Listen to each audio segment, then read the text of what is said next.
Transportation Office kon LTO dinhi sa Central Visayas human sa katigom tali kang Regional Director Victor Kaindik nga tugtan ang mga backriders sa pribadong mga motorsiklo basta ang angkas sakop lang sa pamilya. Ang mga sakop sa pamilya naglakip kini sa bana, asawa o mga anak nga nagpuyo sa usalang kapanimay. Ang backrider gikinahanglan makapresentar kini og identification card isip pagbatuod sa ilang relasyon sa mao nga driver. Apan ang direktiba mahimong mausab ilabi na kon ang Central Visayas ipailawom na sa enhanced community quarantine.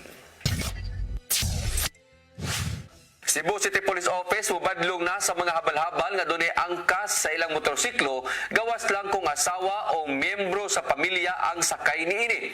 Ang lakang kabahin gihapon sa gipatuman nga social distancing. Ang kasayuran ihatod ni Arnold Bustamante. Gisugda na sa Cebu City Police Office ang pagtutok sa mga motorsiklo nga adunay angkas ilabi na ang mga habal-habal ug angkas nunod sa pagpatuman sa social distancing.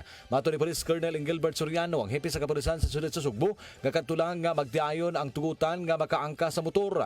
Iyang gipasabot nga walay rason nga ipatuman ang social distancing sa magtiayon nga naguban na sila daan sa Panimay. Neto may gisimana ang Cebu City Police Office mibadlong na sa mga habal-habal drivers nga dili na sila magpaangkas pa sa ilang motorsiklo. Giklaro hinuon ni Soriano nga walay dakop nga mahitabo sa mga milapas niini apan kuhaon ang ngalan sa driver o ang plate number sa motor.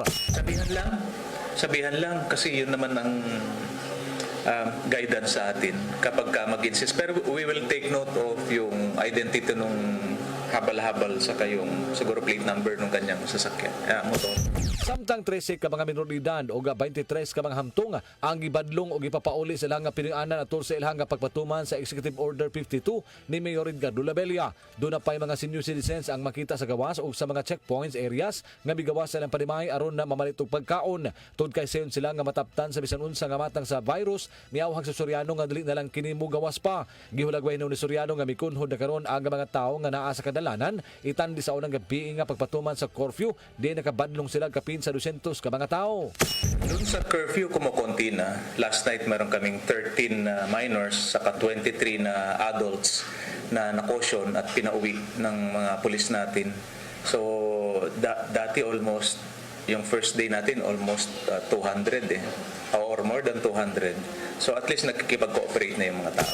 Samtang reklamo matod pa kang Soriano ang mga narbaho sa Business Processing Office tungod kay giapil sila sa checkpoint. Apan ang ipasabot nga ang checkpoint alang sa tanan bisan pa man nga mga call center agent sila kinahanglan sila nga kuhaan og body temperature. Dunay 11 ka mga checkpoints area ang CCPO sa mga border sa Dakbayan Sugbo din kadto nga masita nga mga motorista mopakita og identification card sa kumpanya nga sila trabahante nga naa nahimutang sa Dakbayan Sugbo. Awhag ni Soriano sa publiko nga mosabot silang gihimo ilabi na nga makamugna kahuot sa dagan sa trapiko ang ilang checkpoints ug ang labing Mayo nga buhaton nga kung wala importante nga tuyo sa gawas, magpundo ng una silang tagsitag sa mga Panimay. Arnold Bustamante, CCT News. Cebu City Mayor Edgardo take advantage.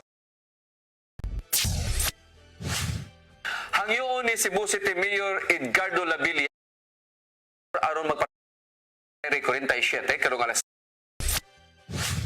Mokadto to mga balita sa alas 12 sangan sa tanang kaubanan sa CCTA News and Current Affairs. Ako si Dennis Tabar. At tangi ang atong Sayre 47 karong alas 5 sa hapon hangtod na sa alas 6 sa gabi.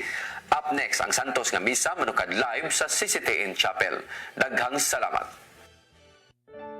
This live coverage of the Holy Mass is brought to you by Mr. and Mrs. Alfred and Julie